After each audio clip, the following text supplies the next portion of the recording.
bəşərə paylı ata.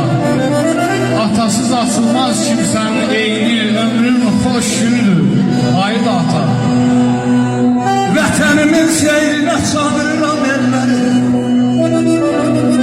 hörmət görmək istəyən bizim gödəklərə gəlsin. Bəzəndi başdan başa şəhərləri, kəndləri, hörmət görmək istəyən bir bizim yeylə qanadan gəlsin. Küllü Qarabağımızın, Azərbaycanımızın, Beyləqanımızın, Şirvanımızın hər birini şərəflə bir alqış.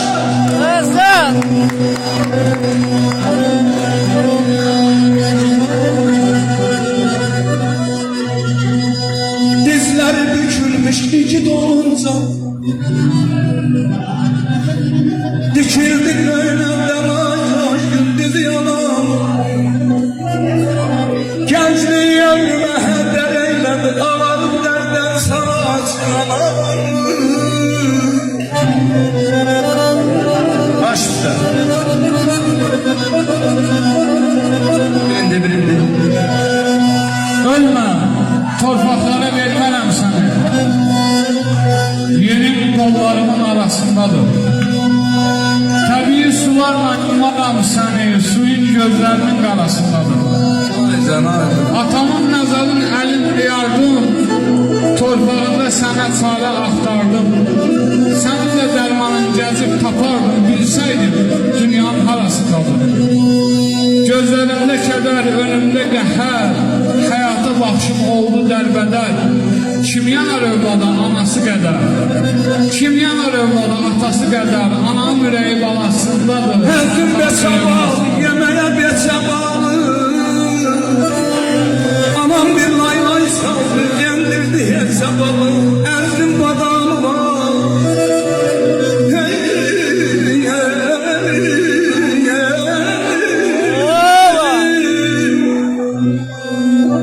Tüstəsi var,